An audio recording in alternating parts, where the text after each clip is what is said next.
នេះគឺជាដំណើររបស់ខ្ញុំថារ៉ូមកកាន់ភ្នំតកកអ៊ីឡុងដែលមានកម្ពស់រហូតដល់ទៅ5596ម៉ែត្រហើយមកដល់ខាងលើភ្នំតកកនេះស្គាល់ហើយរសជាតិខ្វះអុកស៊ីហ្សែនបែបណាតែមុននឹងចូលដល់វីដេអូកុំភ្លេចចុច follow page ចំណត Explore ផងព្រោះយើងនឹងធ្វើ giveaway ឲ្យ top fan ដំណើរមកប្រទេសចិននេះគឺខ្ញុំបានមកខេត្តយូណានរយៈពេល5យប់6ថ្ងៃជាមួយនឹងក្រុមហ៊ុន World Pop Tour and Travel ហើយយើងបានទៅដើរលេងច្រើនកន្លែងអញ្ចឹងឥឡូវនេះកាត់ម្ដងថ្ងៃទី1ពេលដែលយើងមកដល់ខុនមីងភ្លាមខាងធัวគាត់បានជួនយើងមកញ៉ាំ buffet ដើម្បីបំពេញកម្លាំងបន្ទាប់ពីការធ្វើដំណើរដ៏វែងឆ្ងាយម្ដងនេះមានម្ហូបគ្រប់សពបែបយ៉ាងតែម្ដងហើយមើល tour leader គេផងយកសិតតែទឹកថៃកោះកុងមកតាមខ្លួនដើម្បីឲ្យភ្ញៀវញ៉ាំហ្មងលំឡើងថ្ងៃទី2យើងបន្តដំណើរដោយជិះរថភ្លើងល្បឿនលឿនទៅលីឈៀងដើម្បីទៅមើលភ្នំតកកអ៊ីឡុងជិះតាមផ្លូវនេះតែស្វាបស្អាតហើយមកដល់ភ្លាមយើងបានមកចកា strawberry បេះផ្លែ strawberry ទៀតបានមកបេះ strawberry ធំដល់ចកាចាស់សបាយមក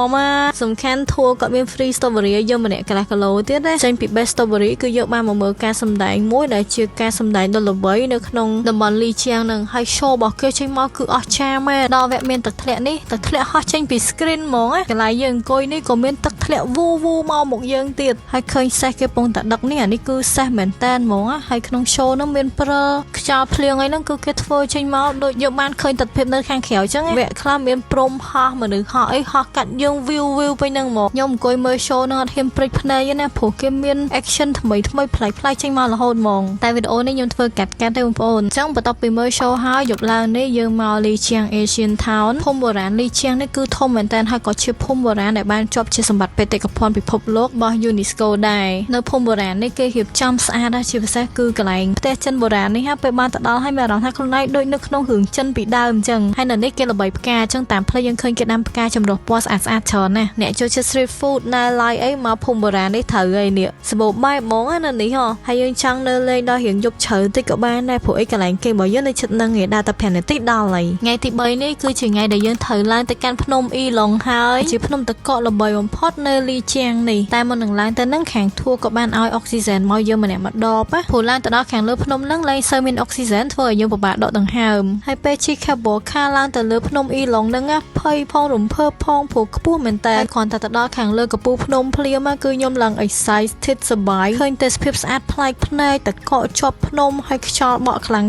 តែឆ្ងល់មែនតើថៃបានអត់សូវមានអុកស៊ីហ្សែនអញ្ចឹងបើខ្យល់បក់ខ្លាំងសឹងអីហើយខ្ញុំនេះគ្រាន់តែឡើងមកដល់ខាងលើកំពូលភ្នំនឹងភ្លាមគឺមានអារម្មណ៍ថាដកដង្ហើមមកសូវពេញសួរទេតតបឺតអុកស៊ីហ្សែនជំនួយនឹងតែបេះដូងក៏លោតញាប់ខុសធម្មតាច្រឡំតែ excited រត់ពី3ចាហ៊ានហ្នឹងគឺរៀងហត់អីអញ្ចឹងបានថានេះជាបទពិសោធន៍ថ្មីមែនតើសម្រាប់ខ្ញុំហើយខ្ញុំក៏គិតថាយើងម្នាក់ក្នុងមួយជីវិតក៏គួរតែសាកឲ្យបានម្ដងដែរឲ្យដឹងថាពេលចិត្តអស់ខ្យល់អុកស៊ីហ្សែនហ្នឹងអារម្មណ៍របស់យើងបែបម៉េចដើរលេងនៅខាងលើភ្នំហើយឥឡូវនេះយើងចុះមកខាងក្រោមតិចមកលេងកន្លែងបឹងគុជនេះបឹងគុជគេនេះទឹកថ្លាខៀវដូចគុជមែនតែកន្លែងដូចហូរទឹកនេះប្រហែលជាគេរៀបចំបន្ថែមឲ្យមើលទៅវាមួយយ៉ាងដែរតាហើយមាន view ភ្នំតកកអ៊ីឡុងនៅពីក្រោយនឹងទៀតមើលទៅហត់តែអស្ចារ្យហ្មងខ្ញុំមកចិននេះតែ6ថ្ងៃទេប៉ុន្តែដើរលេងបានច្រើនកន្លែងមែនតើដោយសារតែមកជាមួយនឹងក្រុមហ៊ុន World Pop Tour ហើយដើរលេងវិញសប្បាយខ្លាំងអត់មានត្រូវខ្វាយខ្វល់ថាត្រូវទៅណាតទៀតក៏កន្លែងគេងនៅណាគួរញ៉ាំអីទេតែដល់ម៉ោងញ៉ាំហ្នឹងហូបក៏រៀបចំឲ្យហើយពេញតុមកពេលអត់ក្រោម10មុខទេហើយកន្លែង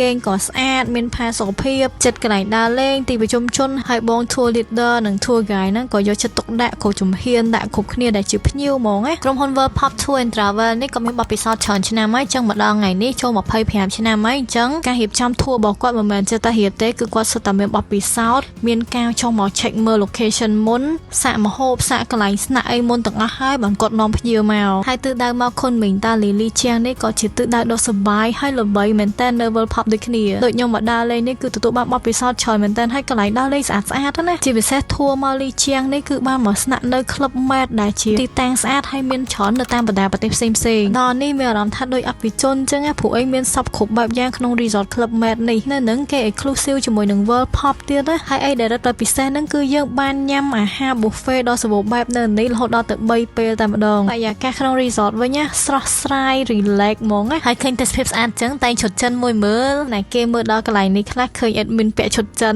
នេះលើកទី1ក្នុងជីវិតទៀតហើយនេះអូយនិយាយពីថាស្លាស្លន់ចង់តែងឈុតចិននឹងសាហាវហើយនេះបន្ទប់គេងនៅ Club Med នេះតែតាមពិតទៅមិនតែនៅ Club Med ទេបងប្អូនមក Tour World Pop នេះគឺកន្លែងគេង comfort រាល់ថ្ងៃហ្មងហើយអីដែលរត់តែពិសេសណាបងប្អូនអើយវ៉ាលីដែលយើងយកមកតាមខ្លួនច្រើនហ្នឹងពេលថ្ងៃចុងក្រោយហ្នឹងមានឡានមកយកវ៉ាលីយើងទៅខុនមីងមុនអញ្ចឹងយើងស្រាខ្លួនហ្មងពេលជិះរថភ្លើងត្រឡប់ទៅខុនមីងវិញខ្ញុំតសាធួគាត់ហ្មងគាត់រៀបចំឲ្យយើងគ្រប់ជំហានឡើង perfect ហ្មងព្រោះខ្ញុំធ្លាប់ដើរលេងខ្លួនឯងទៅក្រៅដែរវ៉ាលីយួរឡើងចង់អាយ៉ាក់ឃ្លីអស់ហើយអត់លេងសើចណាបងប្អូនហត់មែនណាលើកវ៉ាលីហ្នឹងហើយតែហត់ហើយអស់អារម្មណ៍ថតបាត់ឥឡូវត្រឡប់ទៅកាន់ trip របស់យើងវិញយើងមកដល់តាលីហើយមកដល់នេះគឺយើងបានមកសាកស៊ុបផ្សិតពុលប្រចាំតំបន់និយាយលេងប៉ុន្តែស៊ុបហ្នឹងពុលមែនណាបើយើងញ៉ាំអត់ស្ដាប់គាត់ណាព្រោះគេសិតតែមានពេលវេលាកំណត់ក្នុងការរងាស់ពេលរងាស់ត្រូវក្បួនខ្នាតរបស់គេហើយគាត់ឲ្យយើងញ៉ាំអូស៊ុបផ្សិតហ្នឹងជាតិហើយឆ្ងាញ់មែនតើហ្មងឆ្ងាញ់ពេលត្របានទេទិញយកមកធ្វើញ៉ាំនៅខ្មែរទៀតញ៉ាំស៊ុបផ្សិតហ្នឹងហើយយើងបន្តតាណារបស់យើងមកវិថីយ៉ាងរ៉េនៅនេះដូចភូមិបុរាណដែរហើយគេមានសិនអ៊ូខុងកិនម្សៅទៀតនេះនិយាយទៅមានលុយចង់ឲ្យសិនអ៊ូខុងមកកិនម្សៅឲ្យក៏បានដែរហើយខ្ញុំដើរលេងនេះអត់តែឃើញប្រឡោះចេះតែចូលនេះគេលោបានស្គាល់កន្លែងថ្មីទៀតនិយាយទៅដើរ explore គ្រប់កន្លែងហ្មង